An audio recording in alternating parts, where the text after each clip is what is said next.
Hi, it's Pip Mackay here, and today's article is 7 Secrets to Overcoming Procrastination when Preparing for a Speech. So it's certainly no fun when you're preparing for a speech and there's a looming deadline and you're thinking, oh, what are people going to think of this speech and me talking? And just to be staring at a blank screen and just be wondering, what am I going to talk about? My mind is as blank as a screen and you've got a bit of writer's block. So it doesn't have to be that way, because there is a simple structure that you can follow, a template that you can follow that really helps you get started, and some simple questions you can ask yourself that really stimulate your creativity and that flow. So here we go. Secret 1. So ask yourself, what's the biggest problem or frustration this audience will be facing that relates to my expertise or the topic that I want to discuss? And just brainstorm all of those answers. So say your topic was goal setting and you wanted to give a speech about that. One of the problems that somebody might have is that they are afraid of goal setting because they don't want to be disappointed. You know, maybe they've set a lot of goals in the past and they're worried that they'll be disappointed and then they beat themselves up. So they don't want to even start goal setting. So that might be a problem.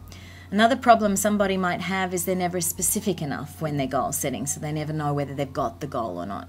Another thing might be that people have done goal setting for ages and they're just bored with it and they want a new way to goal set. So then you might have your topic, what might be something like how to overcome fear of disappointment when goal setting. Or it might be something like bored with goal setting, want a brand new way, here it is, or something like that. So secret 2 is now to divide a sheet of paper into 4 sections and write the problem that you've decided on to be the topic on the top of the page. So that's it for secret 2. This is really cool though, because it gives you a template. Secret 3 is, in this first section, the first quadrant of your 4 sections, you're going to think about why would an audience want to listen to this speech. So you're going to describe the problems they may be facing in more detail and show them that you know what it's like. So you might start off with, a personal story about that, to say, well, I used to really, every time somebody said, let's do some goal setting, I used to just roll my eyes and think, oh, I really don't want to do that. I used to have a real away from goal setting because I didn't find it very creative. I felt like it sort of trapped me. And I was also secretly afraid of putting that goal down and then disappointing. I was secretly afraid of failing. So here you are, you're telling the audience that you know what it's like, you've been in their shoes. And the audience really sort of perks up then and thinks, hey, I'm going to listen to this person because that person had my problem and obviously doesn't have it now. Another approach that you might take is to talk about a client that you worked with. So you might say, I had a client once and all they used to say was, all I want to do is be happy. However, they never actually went ahead and did the action to do the sorts of things that made them happy. And so when it came to goal setting, it was just so abstract that they didn't have any steps that they wanted to take. So you've got a client problem. So you describe that, and that's secret 3. Then secret 4 is you then write some bullet points down about why you want to speak about this topic, why it's a passion for you. And the reason why it's a passion for you, of course, is because you have the answers.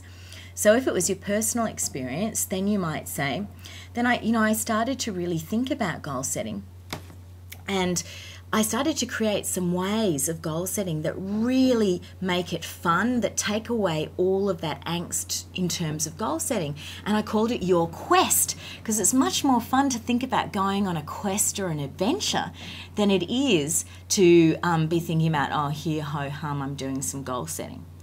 So that might be the way that you start to talk about why you're passionate about it, and it's because you found a solution to this problem. Or you would talk about how you were able to solve that problem for your client. So that was secret 4. So now we're on to secret 5.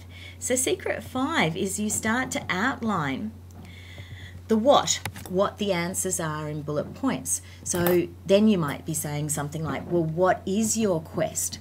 Well, your quest is a way of focusing on your ideal, finding out what the shadow is that prevents you achieving your ideals, and then after you've cleared that shadow, being able to set goals that are really based on your ideals. So it's a way of really taking goal setting to the next level and really feeling like you're going on an adventure and a quest. So that would be, what is your quest in some bullet points. And then secret 6 is, the third section is to outline how they can apply those answers to themselves or to the problem that is happening.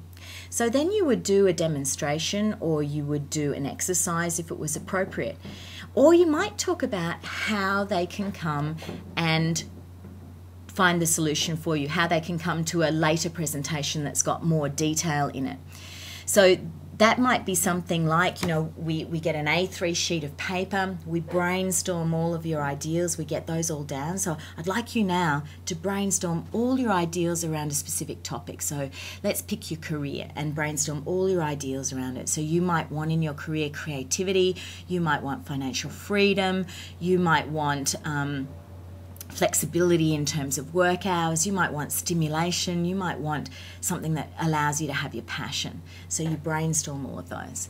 Then you write down on the A3 sheet all of those in order of importance. Then you look at what is currently going on with my career, and you measure it out of a 1 to 10. How you're going. So say it's creativity.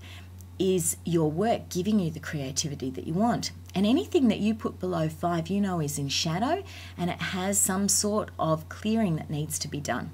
Then we use the Your Quest shadow clearing technique, and then we plot it again and see what could you then do to ensure that you've got that creativity in your job, or how can you have creativity outside of your job that you find stimulating, or how can you find a new job that allows you to have the creativity that you want.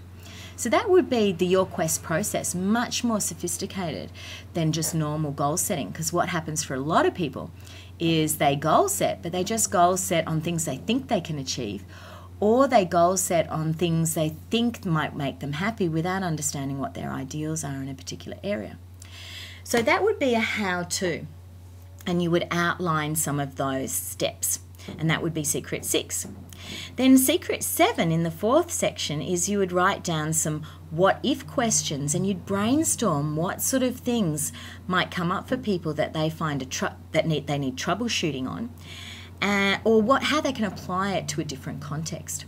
So in the Your Quest example that I've just been explaining, the troubleshooting might be something like, what if I know I want to leave my current career? And then you might say, well, we'd certainly do it on what your old career was, because we want to clear the shadow there to make sure that your new career is something completely different. And then you'll also have your ideals written up, so you'll know what sort of job you're looking for. So you'd brainstorm all the answers to those questions, or you might look at context. They might say, well, could I use Your Quest in relationships? And you might say, absolutely, Your Quest is a fantastic process in relationships. Or could I use Your Quest with my kids? And you go, absolutely. So you brainstorm all the answers to those questions before you're in front of the audience. This way, you know that you've got the answers to some of those possibly curly questions. So they're the 7 secrets to preparing a speech that helps you overcome procrastination. You'll find that following these questions and following this example will really allow you to feel stimulated and to be in flow. And just one more bonus presentation secret. So this isn't a preparation secret, this is a presentation secret. Well, it is really a preparation secret because it's about rehearsal. So once you've outlined what you're going to speak about, just stand up and pretend that there's an audience there and speak off the cuff. So don't write it all out longhand, just get your bullet points up. The first one, the why, you might do a little bit of longhand, but after that, just bullet points.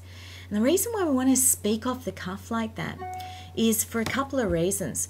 The first one is if you write your speech out and then you memorize your speech and read it, it just sounds boring because it sounds like you're reading. Whereas if you're following a structure and you can speak off the cuff, I mean, you're still rehearsed, but you've rehearsed standing up and speaking, not rehearsed by writing out a speech and then memorizing it. So the way that we speak and the way that we write is totally different. So if you stand up and just present it, you'll have all the rhythms of normal speech, which is really engaging and shows your passion. Whereas if you just read what you've written, then you have all the rhythms that are much more formal of written speech, and that's just not so much fun. So it's much better to stand up and just rehearse off the cuff, and if you find any gems, you can write them down and put them into some bullet points. This way it also makes it a lot easier to remember your speech, because instead of remembering every single word in order, you're simply remembering 4 sections: the why, the what, the how, and the what if. And this makes it easier to remember, and then some bullet points underneath each one of those sections, which you might put up on a PowerPoint, or you might just have there to refer to in your notes. So that's it. I hope you have fun preparing speeches and enjoying this new way of looking at a template for speeches, and it's a tremendous way of looking at a template for marketing material and lots of other things as well. So have fun with it, and I will speak with you later. Bye.